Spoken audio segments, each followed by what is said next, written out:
Hello and welcome, Lynx here, and we are playing our bad ending. I know, surprising, right? Because I said that I will only do that one ending. Change of plans, okay? We are getting the other ending as well, because I think it might be quite sick. And given the fact that this game is not super lengthy, we will actually go through the entire dialogue again. Maybe there will just be less breaks for me wanting to say something not really related to the game. Yeah, let's get to it. Yeah, this game contains all of that. That's great. We are not running away from the topics. There's no way, or I would run away from the topics. I think it's kind of important to talk about them, so yeah. The night was sweltering, warm with a heavy humidity that sunk into my clothes. I feared that reaching to put on our shoes would wake someone, so we snuck out of the camp barefoot. Oh. I just realized I totally missed the correct way to understand this sentence in the first video, because they were afraid of just trying to get the shoes out of the locker or whatever that would make the noise. I was thinking they would make noise while walking. Whatever. But I thought, to be fair, they are already making noise while walking anyway. But I barely noticed the earth caked between my toes. Instead, I was focused on her hand, warm where it was wrapped around my own. I let her lead me along to the forest at the edge of the campsite. Syria, do you have the string? I blinked and felt around in my pocket for the spool of red thread. I had taken it from my home economics kit before we left for a trip, along with a small pair of scissors. Yeah. We had first discovered the ritual on a blog. There had been many ranging from confusing to downright morbid, but when we landed on this one, it felt safe enough to try. After all, we just had to tie a red string to a banana tree, connect that same string to our pinkies, and make our wish. Remember, we have to make the same wish or it won't come true. Yeah, I know. Best friends forever. I nodded to show her that I had understood. Huimin returned a smile, gentle and sincere. Even in the dark, where I could barely make out her features, the gesture made my chest tight. Then we both lowered our heads and clasped our hands together again. Make the wish in your heart, the blog had instructed. My heart thundered in my chest. Huimin wished for us to stay best friends forever. And I wished for her to be mine. Whatever the lunar spirit that was supposed to grant our wish never did. More than a decade later, Huimin and I are neither together nor best friends. At least best friends probably see each other more in person than on Instagram. Instead, she's been seeing this guy for 5 years. Their smiling faces, pressed together along with the caption, teases me. Anniversary chalet with the bye. I can already see how it will all go from here. Soon they'll get engaged, then they'll apply for the BTO flat, get married, and move out together. It's the ever-popular Singaporean dream of building a nuclear family. Huimin had always wanted her own place, which is understandable obviously, so I should be happy for her, but bitterness churns in my stomach. Her boyfriend's smile taunts me, reminding me of what I can have with her in this stupid, heteronormative country. Oh yeah, this is Singapore. This is something I have not checked, to be fair, in the first video. How is life in Singapore? Life is generally considered high quality, with focus on cleanliness, efficiency, and a strong economy. While the cost of living is high, oh, great. Many expats find the city to be a comfortable and pleasant place to live due to its good infrastructure, world-class education, and a vibrant culture. More detailed look. Oof. To be quite fair, I don't think I've ever seen like any videos or anything in Singapore. I need to look this up. Yeah, I need to look this up. I closed the app. Years ago, despite everything, I thought we had a chance. I thought that if life just meandered and turned in the right way, if we were stubborn enough and lived on our own rules, we could have our happy ending too. Now I don't know anymore. I think of the ritual. If it had worked, would it have saved or doomed me? A tired sigh consumes me and I close my eyes. It's too much for tonight. I don't want to spiral into this again. I am indoors, but there is sand beneath my feet. It must follow me from the beach, stubborn even as I walked for miles, clinging to my soles to finally make it to my home. It was a very fast jump now that I think about it. From scene to scene. But this is not my home. I mean someone else's home. There is a stench in the air. Oh yeah, that is kinda quite crazy. But I guess maybe it's thanks to the supposed banana tree spirit that she can see this scene in a blurry way. The smell of a mess that had not been cleaned up, of something left out to rot. Something resembling... Woo! It was a dream! As I shake off the grogginess, I realize my phone is ringing. It must be the middle of night. I frown. Calls this late are never good. Huimin, why would she call me? Despite the oddity of the call, my heart swells with fondness and the thought of her on the other side. Without sparing another moment, I accept the call. Syira! Syira, are you there? She sounds frantic, her voice breathless and pitched. I'm here, Huimin, I'm here. What's wrong? Oh my god! Syira, The line cracks, movement muffling... Whoa, sorry. The receiver. As I strain to hear her, I realize in horror that Huimin is crying. Calm down. Tell me what happened. David and I had a fight and I pushed him back in and He just... Can you come to the chalet, please? I don't know what to do. Okay. Can you text me address? I'll go now.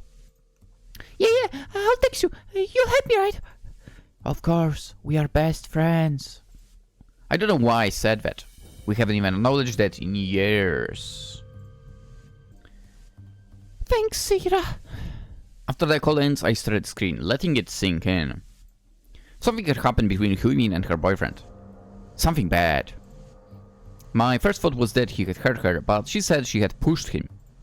A dark, malicious thought began to take root in my head. Are things turning in my favor? Did a demon coiled in the trunk of the banana tree hear my wish after all?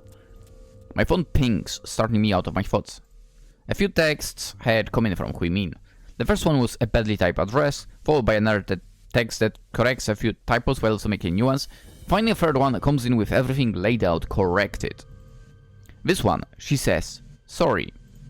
I fire a quick text back to acknowledge it, then move to get changed to leave the house. At this hour, the buses and trains have long stopped running. A cab is too expensive. I grab my bicycle instead. I know the chalet is about 20 minutes away by bike. It's an old establishment on the East Coast Park, popular for barbecues near the beach. Jeez, I'm craving barbecue. I've been there many years ago, as part of our secondary school class gathering. It was supposed to be a fun sleepover with everyone, which in theory was exciting, but became a huge mess in execution. Eventually, Huimin snuck over to my house and slept over there instead. I hated the class trip, but our own sleepover felt special. That was when we... I stopped my thoughts there. I've arrived at Huimin's chalet. It's dark, but I can make out the villa number D13 beside the door. It's one of the last few villas at the edge of the property, closer to the forest than the beach. I think I would prefer closer to the beach than the forest, to be honest.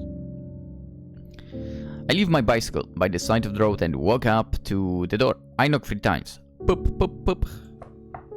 Huimin, it's me, Syira. The door unlocks and Huimin peers out. I'm taken back by the blood soaked in her clothes. Huimin! Huimin! Syira! She reaches for my arm, grabbing on tightly. Her nails dig into my flesh as she trembles violently. I can trust you, right? Promise me you won't call the police. Promise me, please. The words tumble out of her, a desperate and incoherent plea. My mind is whirring. Are you hurt? Huh? I reach out with my other hand, pushing back her unkept hair to look at her face properly. It seems like there is blood everywhere, even splattered on her face. It makes me sick thinking any of it could be hers. The blood, did you get hurt? Huimin finally realizes what I'm asking about. She peers down her shirt, seeming to take in her own appearance with fresh shock. It's not mine. Okay. I breathe a sigh of relief. But Syira, I did something bad. Please don't call the police yet, okay? Oh, you said yet. I didn't mean it. I really didn't mean it. You'll help me, right? Her tear-stained face tugs at my heart. Whatever conscience I had crumbles easily in the sway of the plea. I have a slow, sinking realization, like an anchor doomed for the ocean floor. But I was ready to do whatever she asked of me. Of course, I'll help you. A small relief blooms on her face, but quickly disappears as she leads me into the villa. Did I forget to... Oh, that's why. The transitions are broken by me. There we go. He's here! Huimin pauses in the doorway leading to the living area. It's the scene from my dream, but crystal clear and real. The room is in disarray. Furniture upturned and thrown from its original place. The remnants of a fight. David has collapsed headfirst into a glass table. Shards exploded and littered over the floor with blood pooling under his body. Did Huimin do this? Beside me, a loud gasp escapes her. Oh my god! Oh my god! Syira, did I kill him? I got my breath. Heart hammering in my chest as I approach the man. The glass crunches my shoes and blood sticks to the soles. This close, the blood stuck in his hair and skin is dark and vicious. Something vile and utterly wrong. I knew the answer before I pressed 2 fingers to his neck. That there would be no pulse. Technically, wouldn't there already be as well a smell when a person dies? I mean, I don't know about people. Now that I think about it, I've never, like, come kind of face to face with someone passing out and being there basically right after that. But, well, I mean, you know, given the fact that I am, you know, over 30 and over the life I had like doggos. So I would say, you know, that's the case in this situation when a doggo passes out, which is a very sad thing. Well, you can kind of tell when basically the smell immediately starts over after that. I think I read about it. It's because all, you know, the muscles basically relax, lose tension, something like that. And you know, all the gases are released. Why am I talking about that? He's dead. Huimin screams, chest heaving like an animalistic reaction.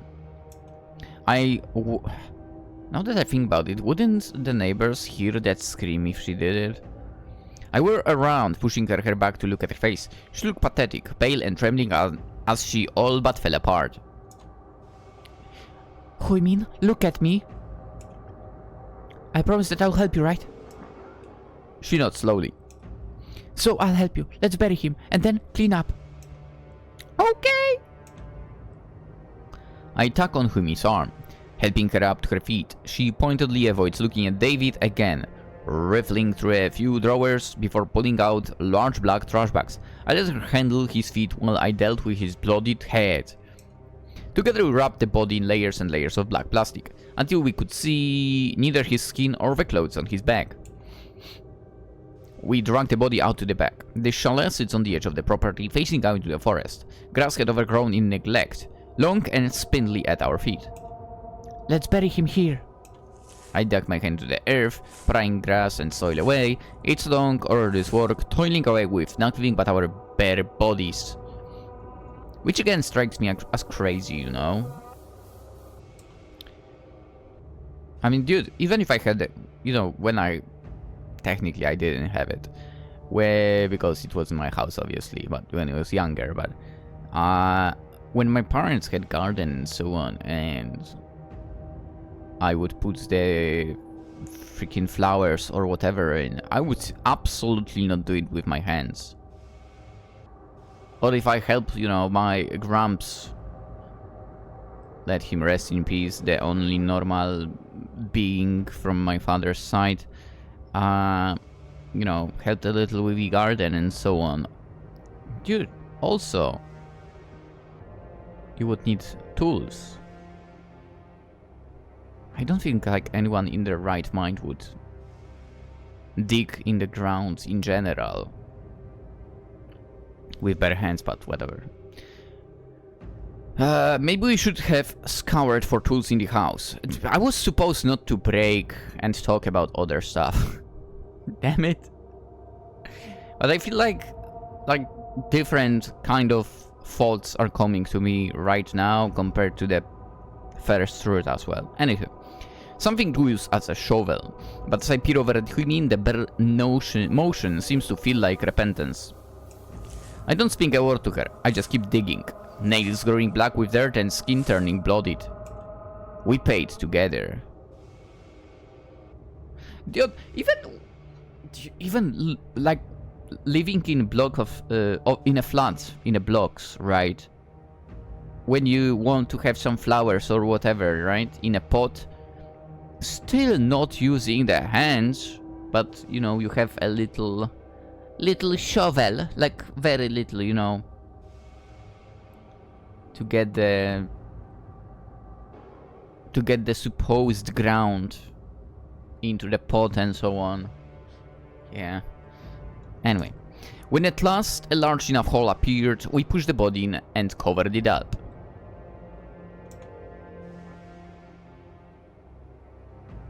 The room also needed cleaning up.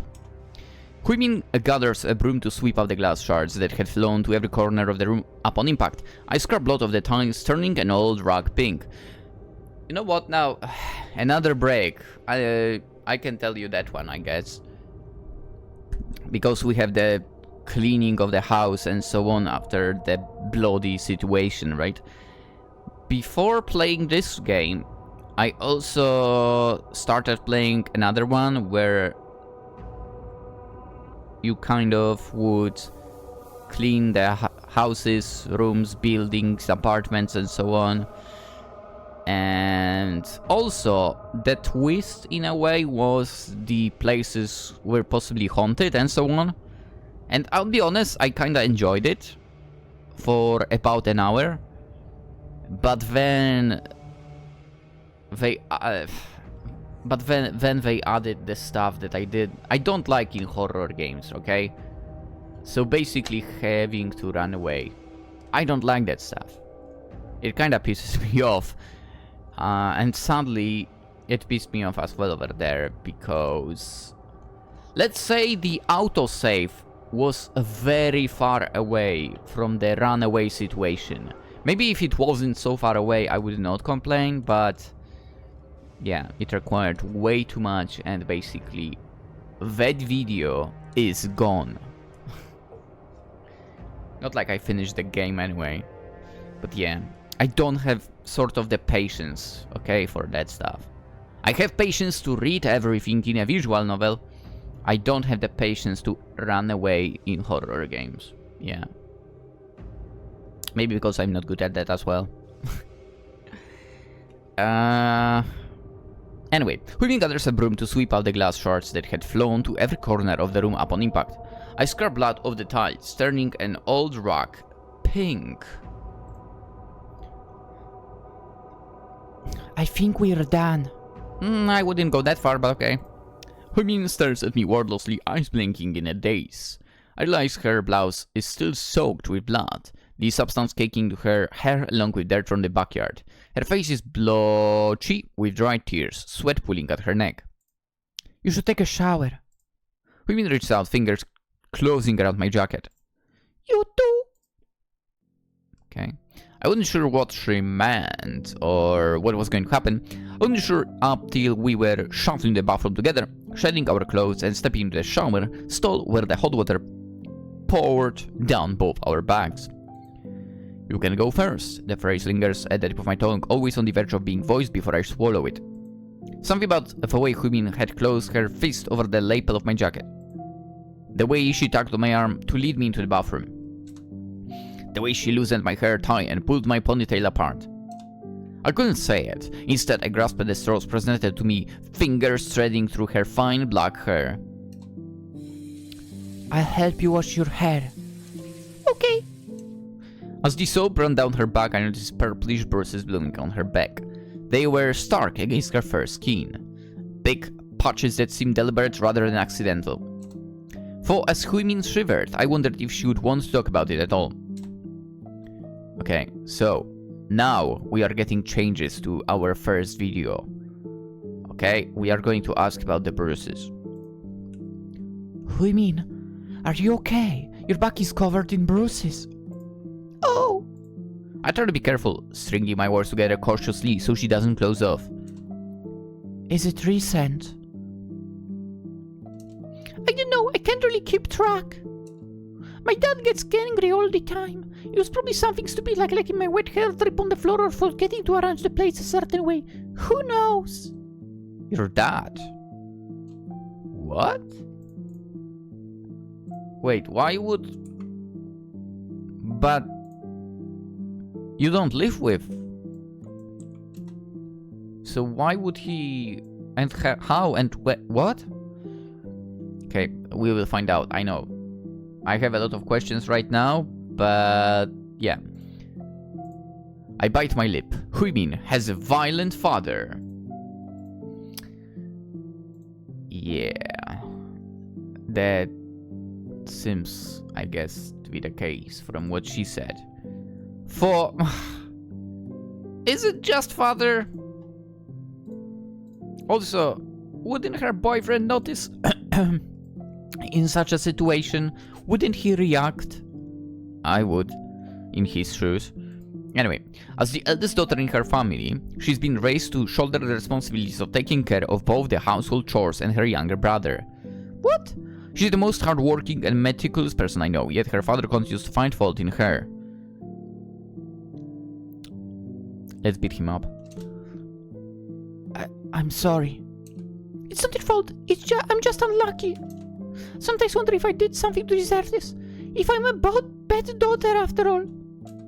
Huimin, you are not. Then what am I supposed to do for my family to be happy with me? It feels like there is an imaginary bar I'm trying to reach, but I don't know where or what it is. I could tell you in this situation. In a situation like that, ditch the family. Honestly, cut off the contact. Situation like this, it is not something you can, like, repair, I would say. Even if it stops, you know, it was still there in the past. I would, dude, if I was in her situation, I'm gone. Never contacting them again and anything else. That's for sure. But remember, everyone, I also do believe that like a blood relation is not everything, okay? Yeah. Basically what I'm getting at is I do believe that family you create is more important than the family that you come from. If you know, you know. But that's my approach basically. But again, the family I come from is kind of okay. Parts of it at least. Parts of it I don't care about, that's true. As I already mentioned earlier. But yeah, like parents, grandparents from my mom's side and so on. That's important. Anywho. It's just incomprehensible to me. And now, David, I never know how it happened. It was as if something took over me and I just... Oh God, am I just like my dad? Just as violent and senseless? That's... I mean, I guess that could be the case in a way. That's not true, Huimin. It was an accident. I know it is. You didn't want to hurt him. Yeah. I won't hurt David on purpose, right? Oh my god, I so would like to say, well, yeah, now you won't, but... After all, I love him. I wanted to marry him. Oh. My heart sinks very deep. I've known this, but still my gut wrenches with disappointment. If I could marry him, we'd get a house and I could have moved out. It felt like the only way I could escape, the only way my family would let me go. But now it's over. My dream is over, Syira. I leave Huimin to settle down in their room. Something draws me to the backyard again. The grave we made is still there. You know what?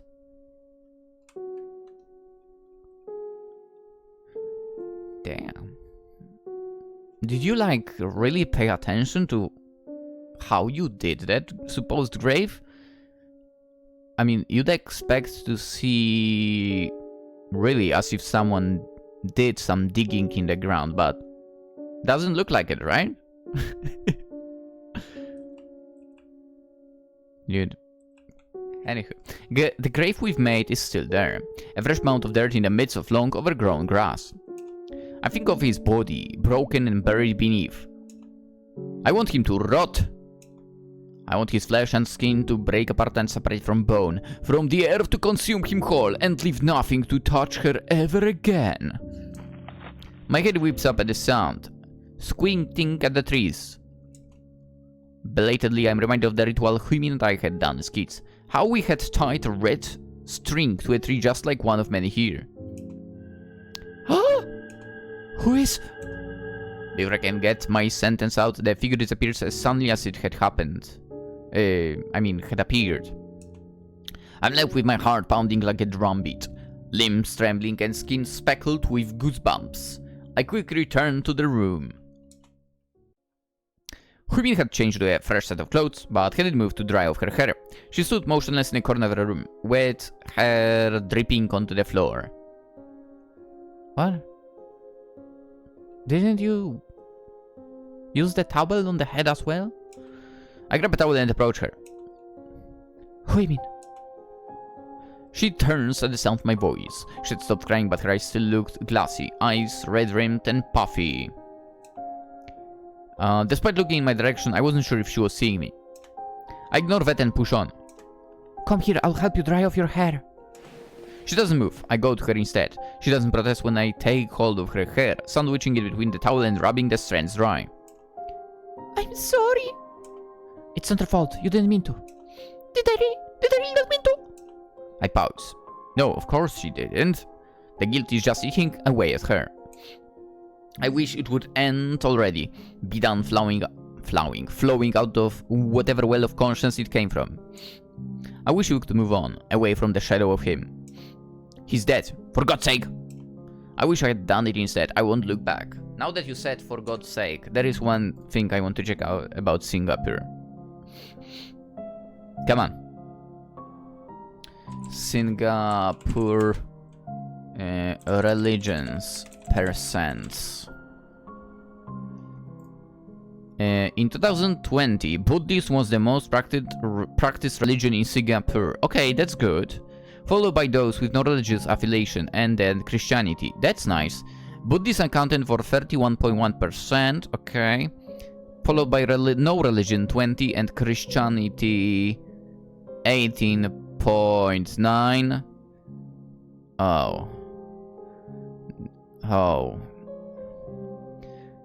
The one that brings most dangerous people is at 15.6%, Taoism at 8.8% and Hinduism at 5%. Okay. Another thing. I want to check quickly now. Singapore is considered to be one of the safest countries. Ah. Well, even if something happens, we probably can predict which group does it. I wish I had done it instead. I wouldn't look back. It was an accident. That's all it was, Huimin. Huimin falls silent again. Talk about how we graduated together. Talk about university where she was dating him. Okay, so we are going the other way compared to yesterday, okay? Talk about university where she was dating him. Do you remember what it was like in uni? I was anxious. It was the first time we were really apart. I had a hard time, actually. I was unsure about the new environment, so I tried to keep in touch with you as much as I could. I see. When uni started, both of us had to adjust to a new kind of curriculum and new classmates. Yeah. Yeah, I have zero knowledge of people that I studied at uni with as well. Even though technically one guy was with me in the same high school before. But, well, we were in different classes. Like, I was in math/IT, he was in maths/physics. But yeah. Also not a funny and not an interesting thing. Literally the first classes at uni I sort of skipped because I went to the wrong building and I couldn't find a class, and well, let's say it took me a moment to get to the correct building. Yeah. Anywho, I was lost without her, frantically clinging onto our friendship through text messages and calls. I feel like I'm keeping up, sort of, with only one person from uni. Like, all the other contacts are gone. On the other hand, Huimin fit in better in her class. She made friends quickly. She even met him. University was where you met him, right? Yes, I met David then. David was her first proper boyfriend. She was devoted to him, almost desperately, so I hated it. I remember jealousy calling in my gut, thinking that it's so easy for him. David was a tall and decent-looking boy pursuing business in uni. He was popular and sociable in class, did well in school, and even played sports on the weekend. How the hell did he find time for all of that? There's something wrong with the guy. The exact type of guy who would make an ideal son-in-law. Or would he? I knew it wasn't hard for him to approach Huimin, and it wasn't hard for Huimin to say yes either, because boys like girls and girls liked boys, didn't they? Yes, that's how it is, no? Probably... how do I say this? Most often, basically. I could try to best him in everything. I could work to get better grades, play more sports, grow my social circles. But my attempts for anything more than a platonic friendship will always be wrought with disappointment. All I could do was step back and watch it unfold, let envy claw at the hollow of my gut, hungry for what it can't have. I wanted to be happy for you, but he always wanted your meal times and weekends. You started giving so much of yourself to him. I just felt pushed aside, I guess. I can relate to that, sort of. I'm sorry. It's fine, it's not your fault. I remember trying to hate her for treating our friendship like this. But once I had the opportunity to see her again, a smile, a hug, the sound of her melodious voice, all that bitterness was pushed under the rug. Yeah. I just missed you. And I still do now. Sometimes think, if only I was a boy, if only I was him, oh, how much simpler it would be. I won't even need a twisted wish like this, I won't even need a demon like her. I think of David, the boy we had buried under layers and layers of earth. We should be saying a man, right? By now, but whatever. I think of the square edge of his boyish jaw, the bob of his Adam's apple, the broad slope of his shoulders. Does Huimin still love those parts of him, rotting as he must be? My stomach feels so hollowed out from disappointment that it hurts. Sorry, I'm tired. Sorry, I'm tired. I'm going to lie down. Can you turn off the light? Okay. Okay, let's see if anything happens if I wait. I hesitate, finger hovering over the switch. The shadow lingers my mind. Syira! Wait. Hesitate. Syira! Right, fine. Turn off the light. Gee! I feel something squeezing my chest, making it impossible to breathe. I think of whispered ghost stories and urban legends of the secrets muttered between two teenage girls. I think of Huimin and what happened when Huimin and her boyfriend thought we slept over together. Okay, we've seen the sleepover already. Let's see the fight. She said they had a fight. I see the room before me again. Furniture in disarray and broken glass strewn over the floor. I can hear Huimin sniffling, holding back tears. David is gritting his teeth. I thought we wanted to get engaged because you loved me. Babe, I do. Then why are we trading applying for a BTO flat together like a business transaction? It's supposed to be our home, not an investment. You're being unreasonable. How can you ask me to pay more for the down payment just because I earn a little more than you? It should be a 50-50 split, otherwise you're just taking advantage of me. What are you talking about? I mean, dude, if you earn more, what's the big deal? And, you know, get that apartment, so technically, I don't know, if you go 60-40, you own 60%. Like, pff, come on, man. But David, you know I have almost no savings. I paid for my family's bills, and when their expenses I suddenly throw at me. I'm not trying to avenge of you, I'm just asking for your help. So you think I have no responsibilities? Or that I'm made of money just because I paid for our Bali trip last year? Oh, that is something I want to Google. Let's see.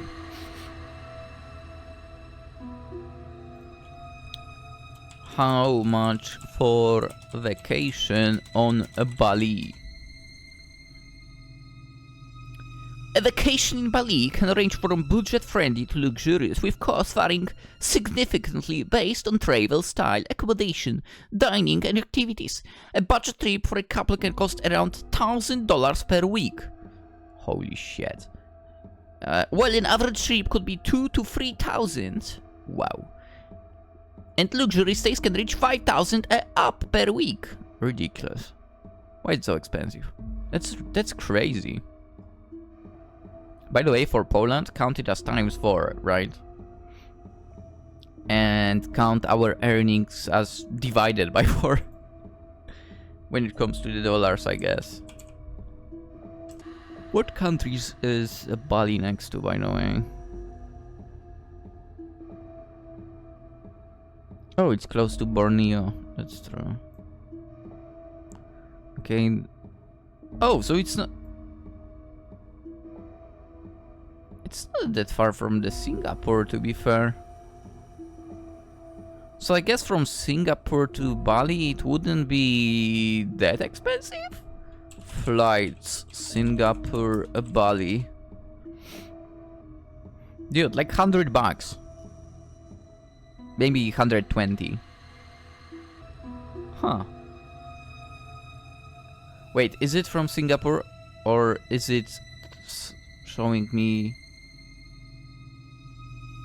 not what I looked for? Whatever. Whatever. Whatever. I just got curious, okay? No, I'm not saying that. I treat you so well, but you're just complacent now. Were you planning to use me to pay for a flat just so you can move out? That's not it. If you want the house of your own so bad, you should have worked harder so you can afford the down payment instead of relying on a guy. Girls are all like this. You say you have no money, but you go shopping and spend it all on frivolous stuff. I didn't. Stop making excuses. I'm sick of you crying about everything. Do something instead of relying on me. Then David grabs her. No. What? Don't hurt her. Huimin grasps bruises blooming under his tight hold. No, David, please. He flings her into the furniture. What the fuck is wrong with this guy? Huimin cries out as she crashes and rolls onto the floor with a dull tooth. What a fucking idiot. Did you really love me? Or were you just using me? David, I love you, I really do. She's on her hands and knees, reeling from the blow. David approaches her. Stop freaking lying! He grabs Huimin again, jerking her head up to look at him. Betrayal burns her eyes. She knows this violence too well. Anger boils in my blood. How dare he do this to her? I want to reach into the memory, break his arms and bruise him. I kind of understand you. Even if all I have are my bare teeth and fingernails, I'll tear up his skin, make him bleed. My body grows hot, like a fire is rising in my gut. Darkness spots over my vision and something tugs at my limbs. Her. The spirit in the banana tree. The demon I told my wish to. Then, I am nails digging into his skin, scratches and blood trailing where I dream of revenge. This is Huimin's body, but she's a vessel for my wish, and I wish to hurt him, tear him up, ruin him. David fights back, bruises and blood blooming where we crush each other. Frustration bubbles up in my chest. It's unfair how strong he is. It's unfair how easily he can get his way. It's unfair how he gets to be him. I stare at him, watching the blood trails down his face. It must mirror what he's done to her. I want what you have. I start to say I don't care how anymore. I don't know if he hears me. The words are in my head, screaming, but my mouth doesn't move to form them. Then I hear her, whispering, Take it! Kill him so you can take it. A new strength seeps into my arms, something so intense that it almost sends me reeling off balance. I step forward and choke him with all of it. David crashes into the table. The top shatters, glass scattering over the floor. His body slams in the side, blood pooling on the floor, a deep, deep red. This is how it happened. Okay. I see the bedroom again. I'm back at the chalet. My body still feels prickly with phantom sensations. My chest feels tight with emotions. The wave of it so heavy that I feel nauseated. Ready to bend over and throw up on the floor. Huimin is lying on the bed, her body turned away from me. Her shoulders are shaking as she presses her face into the pillow and cries.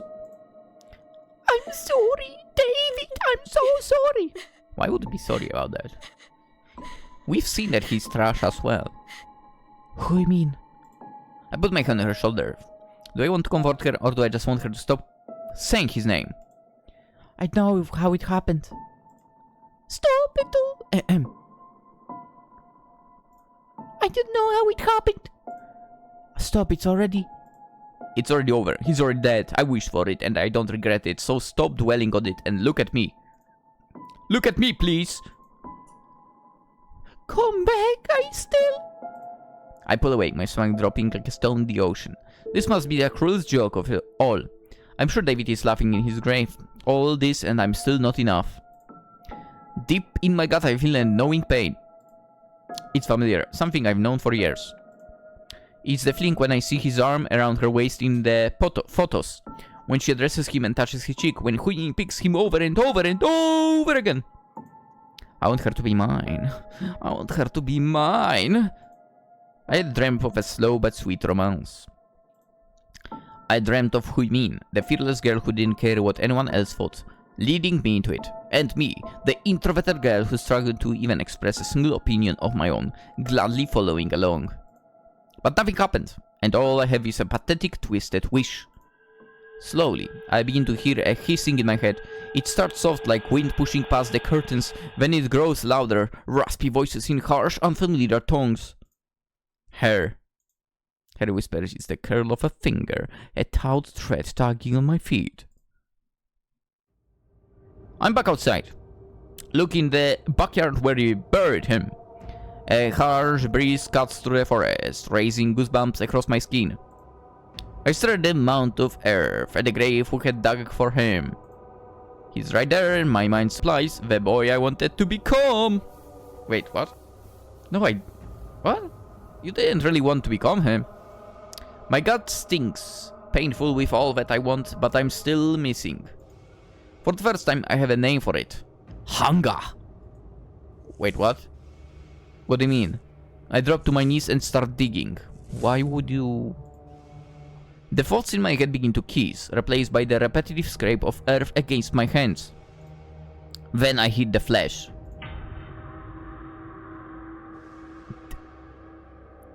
Wait, didn't it happen like 5 minutes ago? How is it in this state already?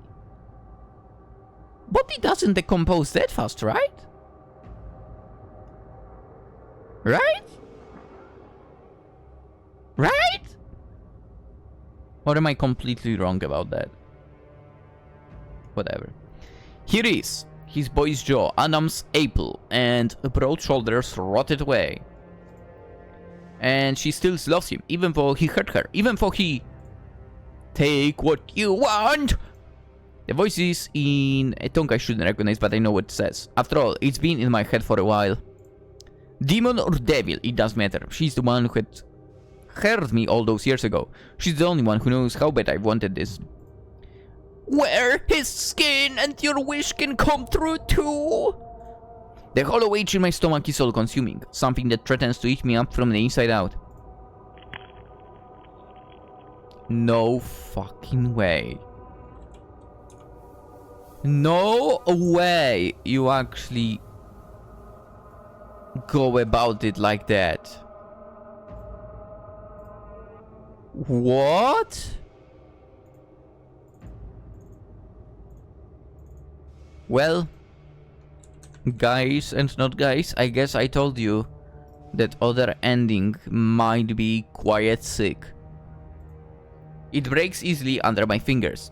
Blood slicks over my fingers, smearing over my hands. I think about how I'm taking him apart. I think about how I'm breaking his boyish features, his easy charm and whatever Huimin loved down to its elements again. And now I can build myself anew with it. What do you mean? I bring my hands up to my lips. He's bitter and sweet, something I hate and something she loved. I chew. Ugh. Flesh breaks against my teeth, tearing and tearing apart. Blood runs over my tongue, down my lips and my throat. For the first time, the gnawing pit in my stomach has settled. She can love me now. Can she? I feel relieved, even though the rot in my mouth makes me want to heave. That aside, girl, you sure will have some issues with health after this. I mean... If you think about it, anything that is rotten, come on. No one in the right mind would eat that, but then again, she's not in the right mind right now. Syira! Oh, snap. Oh, snap. She came out of the bed. Oh. My head whips around. I see Huimin by the door, a phone cradled carefully in her hands. Why does she have a phone? She looks terrified. What are you doing? I hear sirens in the distance, red and blue lights flashing in the night. Why would... what? I wanted you to be mine. But you won't even look at me, not even after I killed him. But it was not you. So I wanted to be him. It was the only way. No, God! It was all I ever wished for, all those years ago. The sirens are closer now, but it's okay. I have all I ever wanted now. Her voice is gone quiet for a while too. I begin to wonder if maybe there was really no malevolent spirit or demon, just me. Just me who ruined Huimin and her dream. Me whose jealous heart set us all on a trajectory towards hell. It's a hell I'd gladly accept. Ending 2. Envy. Told you it would be quite something, right?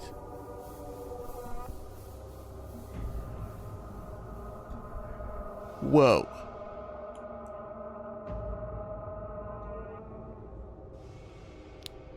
It's crazy. The fact that she was like, you know what? I'll dig him out after digging him into the ground and eat his body. Like, what? Also, the fact that Huimin killed the guy and then decided to call the police on her friend. Wow. Talk about being a terrible friend herself. She gets help in the whole situation, then it's like, you know, this is a chance for me to keep myself safe, I guess. That's how I see it, at least. Our bad ending, huh? I don't know about that hour in this situation. In this ending, Envy, it seems like Syra's bad ending, to be fair. With the first one, I guess, you know, they sort of ended up like it was a bad ending, but also like was kind of giving a, I don't know, a solace of sorts. But over here, not really. Over here, it really was a bad ending. But yeah, I talked a lot when it comes to the game and so on in the last video, at the very end of it, so now I will not. Because what's there to add? I mean, we knew Huimin was in a terrible situation, you know, being abused and so on. We found out it was the father, and, well, her boyfriend was the same. Which, speaking of, why would she want to be with him if he was like that? Honestly, that boyfriend also deserved some sort of punishment. And, well, I guess in this situation it was death. Again, deserved in a way, given the fact he, you know, over a little argument would use force against his girlfriend. Like, ridiculous behavior. Ridiculous. But yeah, that was our bad ending. Overall, fantastic game. Yeah. I guess tomorrow we'll play something else. With that being said, let's end it. As per usual, consider liking the video if you enjoyed. If you're new around, consider subscribing, always super appreciated. The games shall continue coming to the channel. And, well, hopefully I'll see you tomorrow too. Have an absolutely fantastic day. And hopefully you will not end up in a relationship with a person similar to David, or, yeah, that would be problematic. Alright, I'm out. Bye bye!